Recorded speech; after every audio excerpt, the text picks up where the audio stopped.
President of India Ramnath Kovind ji ने अपनी एक पब्लिक स्पीच में कहा कि उनको हर महीने 5 लाख रुपए की सैलरी तो मिलती है एज प्रेसिडेंट ऑफ इंडिया, लेकिन फिर भी उन्हें इनकम टैक्स पे करना पड़ता है और वो भी 2,75,000 रुपीज़ का हर महीने। और उनके हिसाब से ये सब टैक्सेस वगैरह पे करने के बाद उनकी सैलरी एक टीचर से भी कम हो जाती है। और बस ये बोलने की ही देर थी कि सोशल मीडिया पर इससे रिलेटेड ढेरों सवाल आने लगे, जैसे कि क्या प्रेसिडेंट की सैलरी पर टैक्स लगता है, प्रेसिडेंट की सैलरी एग्जेम्प्ट नहीं होती, अगर टैक्स लगता है तो कितना टैक्स लगता है, और क्या उनकी पोस्ट की सिग्निफिकेंस को देखते हुए उनको कोई भी एग्जेम्पशंस या बेनिफिट्स नहीं मिलते हैं इनकम टैक्स में। तो 2,75,000 रुपीज़ का टैक्स हर महीने, इस स्टेटमेंट में कितनी सच्चाई है और एक्चुअल में प्रेसिडेंट ऑफ इंडिया को क्या इनकम टैक्स में एग्जेम्पशंस या बेनिफिट्स अवेलेबल हैं, सभी कुछ बताऊंगा मैं इस वीडियो में।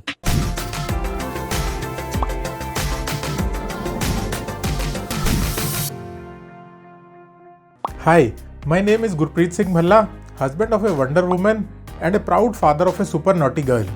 I am a chartered accountant, a certified indirect tax and GST expert turned YouTuber with more than 10 years of experience and founder of YouTube channel Consult Gurpreet. I help individuals and businesses save taxes and manage their finances through my videos, one-on-one consultations and courses. तो president of India का एक statement कि वो अपनी salary का 50% से भी ज़्यादा एज इनकम टैक्स पे करते हैं हर महीने, और ट्विटर पर जैसे एक सैलाब आ गया हो। ट्विटर पर कुछ लोगों ने डायरेक्ट एलिगेशन लगाते हुए ये बोला कि अगर प्रेसिडेंट ऑफ इंडिया की सैलरी एग्जेम्प्ट है, टैक्स फ्री है, तो आखिरकार प्रेसिडेंट ऑफ इंडिया ने पब्लिक प्लेटफॉर्म पर झूठ क्यों बोला। और वहीं पर कुछ लोगों ने इस पर इन्वेस्टिगेशन की डिमांड करी और कुछ लोगों ने तो इसमें प्राइम मिनिस्टर नरेंद्र मोदी को भी घसीट लिया और ये कहा कि इनकम टैक्स के नाम पर प्रेसिडेंट ऑफ इंडिया की सैलरी विड्रॉ कर लेते हैं हर महीने। कुछ भी। और कुछ लोगों ने तो इनकम टैक्स एक्ट और कुछ दूसरे एक्ट्स का सहारा लेकर ये बोलना शुरू कर दिया कि प्रेसिडेंट ऑफ इंडिया की सैलरी टोटली टैक्स फ्री होती है। ये वीडियो किसी भी तरह से पॉलिटिकल नहीं है। इस वीडियो में हम सिर्फ और सिर्फ फैक्ट्स और लॉजिक्स की बात करेंगे। यहाँ पर हमारे लिए दो बातें समझना बहुत इंपॉर्टेंट है। पहला ये कि प्रेसिडेंट ऑफ इंडिया की सैलरी आखिरकार टैक्स फ्री होती है या टैक्सेबल होती है, और दूसरा ये कि सैलरी अगर टैक्सेबल होती है तो उस पर कितना टैक्स लगना चाहिए। सैलरी पर टैक्स लगेगा या नहीं लगेगा ये पता करने के लिए हमारे पास सबसे अच्छा रेफरेंस है, वो है इनकम टैक्स एक्ट, क्योंकि इनकम टैक्स एक्ट ही ये बताएगा कि प्रेसिडेंट ऑफ इंडिया की सैलरी एग्जेम्प्ट है या टैक्सेबल है। थंब रूल ये है, और सुप्रीम कोर्ट की काफी सारी जजमेंट्स में भी ये बात बोली गई है कि ऐसी इनकम जिसको इनकम टैक्स एक्ट के अंडर स्पेसिफिकली एग्जेम्प्ट नहीं किया गया, वो सभी इनकम्स टैक्सेबल इनकम मानी जाएंगी। इनकम टैक्स एक्ट का सेक्शन 10 बात करता है ऐसी इनकम्स के बारे में जो कि आपकी टोटल इनकम में इंक्लूड नहीं की जाती, यानी कि उन पर टैक्स नहीं लगता। जब मैंने इस सेक्शन को पढ़ा तो इसमें प्रेसिडेंट ऑफ इंडिया की सैलरी को लेकर कोई भी स्पेसिफिक एग्जेम्पशन मुझे नहीं मिला, विच मीन्स कि इनकम टैक्स एक्ट के हिसाब से प्रेसिडेंट ऑफ इंडिया की सैलरी टैक्सेबल है, उस पर टैक्स एग्जेम्पशंस नहीं है। इनकम टैक्स एक्ट के अलावा एक और एक्ट है जो कि ट्विटर पर काफी फेमस हो रहा है आजकल, और वो है the president emoluments and pension act 1951। Social media पर काफी सारे लोगों का ये कहना है कि यही एक्ट है जिसके अंडर में सैलरी जो है प्रेसिडेंट की उसको एग्जेम्प्ट या टैक्स फ्री करार दिया गया है। अब जब इस एक्ट का रेफरेंस आ ही गया है और लोगों ने इसको रेफर करना शुरू कर दिया है, तो मैंने सोचा कि क्यों ना इस एक्ट को भी पढ़ के देखा जाए कि एक्चुअल में फैक्ट क्या है। और ये एक्ट पढ़ने पर कुछ इंटरेस्टिंग फैक्ट्स मेरे सामने आए। यही एक्ट है जो प्रेसिडेंट ऑफ इंडिया की सैलरी डिसाइड करता है, और इस एक्ट के हिसाब से प्रेसिडेंट ऑफ इंडिया को इमोल्यूमेंट्स के नाम पर 5 लाख रुपीस पर मंथ की सैलरी मिलती है, और ये 5 लाख की सैलरी 1 जनवरी 2016 से एप्लीकेबल हुई है। इसके पहले ये सैलरी सिर्फ 1.5 लाख रुपए थी, यानी कि 1,50,000। इस सैलरी के अलावा प्रेसिडेंट ऑफ इंडिया को मिलती हैं कुछ फैसिलिटीज, वो भी पूरी लाइफ टाइम के लिए, and that too totally free of cost. जैसे कि उनको एक फुल्ली फर्निश्ड घर मिलता है जिसमें उनको कोई रेंट नहीं देना पड़ता और कोई मेंटेनेंस भी नहीं देना पड़ता। उनको टेलीफोन की फैसिलिटी फ्री होती है लाइफ टाइम के लिए, मोबाइल फ़ोन उनको मिलता है लाइफ टाइम के लिए, एक मोटर कार उनको मिलती है पूरी लाइफ टाइम के लिए, सेक्रेटरियल स्टाफ उनके लिए अवेलेबल होता है लाइफ टाइम के लिए, जैसे कि पर्सनल असिस्टेंट या प्राइवेट सेक्रेटरी, और 1 लाख रुपए तक का ऑफिस का एक्सपेंस मिलता है पर ईयर। इसके अलावा फ्री मेडिकल ट्रीटमेंट की फैसिलिटी मिलती है और वो ऑल ओवर इंडिया कहीं भी ट्रैवल कर सकते हैं हाईएस्ट क्लास की टिकट लेकर, चाहे वो एयर टिकट हो चाहे वो रेल टिकट हो। और इन सबके साथ प्रेसिडेंट की पोस्ट छोड़ने के बाद जो सबसे बड़ा बेनिफिट मिलता है उनको, वो है पेंशन का।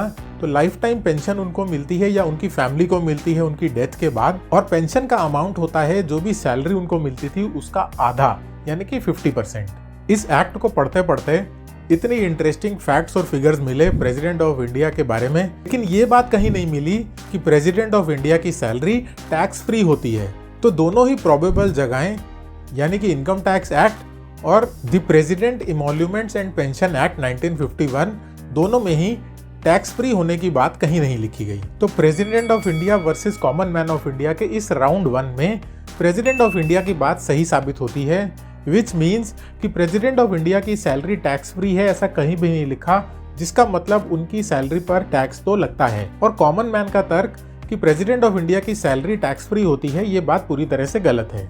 हालांकि एक तरीका है जिससे प्रेसिडेंट ऑफ इंडिया अपना इनकम टैक्स सेव कर सकते हैं, और उसके लिए वो यूज कर सकते हैं voluntary surrender of salaries exemption of taxation act. इस एक्ट के हिसाब से अगर कोई भी व्यक्ति अपनी सैलरी सरेंडर कर देता है या फॉरगो कर देता है to the consolidated fund of India, तो उसको अपनी सैलरी पर इनकम टैक्स नहीं देना पड़ेगा, लेकिन इसका मतलब ये भी है कि आपको सैलरी भी नहीं मिलेगी।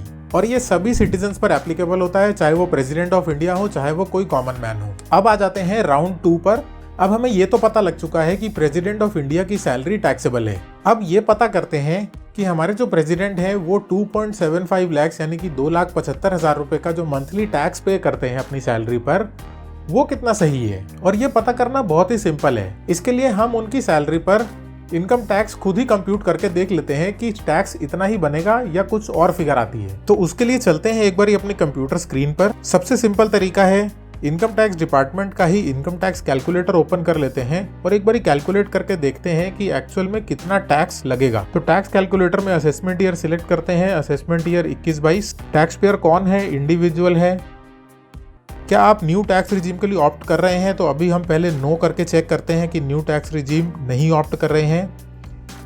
यहाँ पर मेल सिलेक्ट कर लेंगे, रेजिडेंशियल स्टेटस रेजिडेंट सिलेक्ट कर लेंगे, और सैलरी इनकम जो है आफ्टर डिडक्शन यहाँ पर लिख रहा है, स्टैंडर्ड डिडक्शन माइनस करने के बाद कितनी सैलरी है वो यहाँ पर मेंशन करनी है। तो एनुअल सैलरी हो गई 59,50,000 रुपीज़, 5 लाख रुपए महीना। 60 लाख की टोटल सैलरी हो गई और 50,000 माइनस कर दिया इसमें से। और कोई भी इनकम का हमें आइडिया नहीं है, क्योंकि कोई भी इनकम इसके अलावा पब्लिक डोमेन पर एप्लीकेबल नहीं है, अवेलेबल नहीं है। तो हम इसको छोड़ देंगे यहाँ पर और हमारी टोटल इनकम आ जाएगी। और यहाँ पर हम कोई डिडक्शंस भी क्लेम नहीं कर रहे हैं, बिकॉज उनकी कोई भी इन्वेस्टमेंट या डिडक्शंस की डिटेल जो वो 80C 80D में क्लेम कर सकते हैं उसकी डिटेल भी अवेलेबल नहीं है, इसलिए हम इसको भी यहाँ पर छोड़ देंगे। तो नेट जो हमारी इनकम होगी लायबल टू टैक्स वो 59,50,000 रुपीज़ होगी।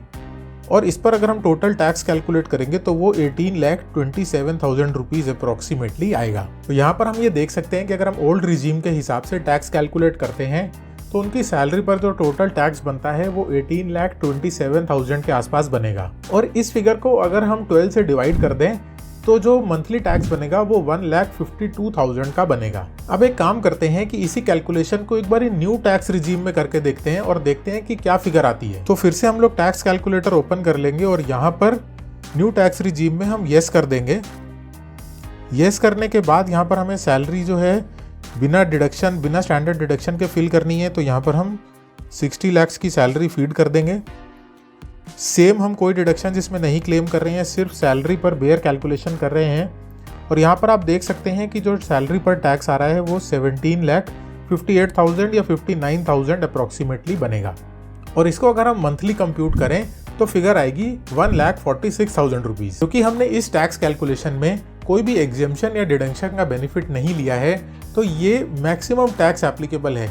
अगर इसमें डिडक्शंस ले लेंगे या कोई एग्जेम्पशंस का बेनिफिट ले लेंगे तो इनकम टैक्स और कम ही होगा, इससे ज़्यादा नहीं हो सकता।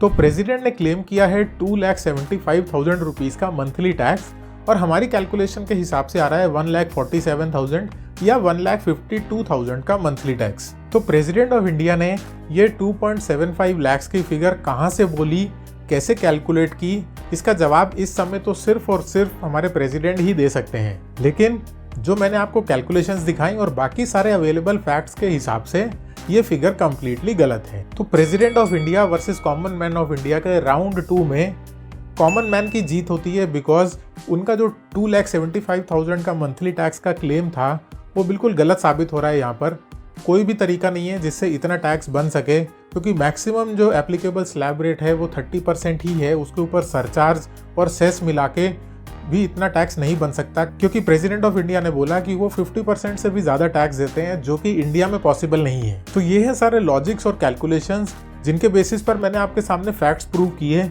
कि इनकम टैक्स लगेगा प्रेसिडेंट ऑफ इंडिया की सैलरी पर, लेकिन कितना लगेगा वो भी मैंने आपको कैलकुलेट करके बता दिया। आई होप आपको ये वीडियो अच्छा लगा हो। अगर आपको ये वीडियो अच्छा लगा हो तो इस वीडियो को ज़्यादा से ज़्यादा लोगों के साथ शेयर करिए। इसी तरह के और इंटरेस्टिंग वीडियोस देखने के लिए चैनल को सब्सक्राइब करना मत भूलिएगा। My name is Gurpreet Singh Bhalla, husband of a wonder woman and a proud father of a super naughty girl. I am a chartered accountant, a certified indirect tax and GST expert turned YouTuber having experience of more than 10 years and founder of YouTube channel Consult Gurpreet. I help individuals and businesses save taxes and manage their finances through my videos, one-on-one consultancies and courses. Thank you so much for watching the video.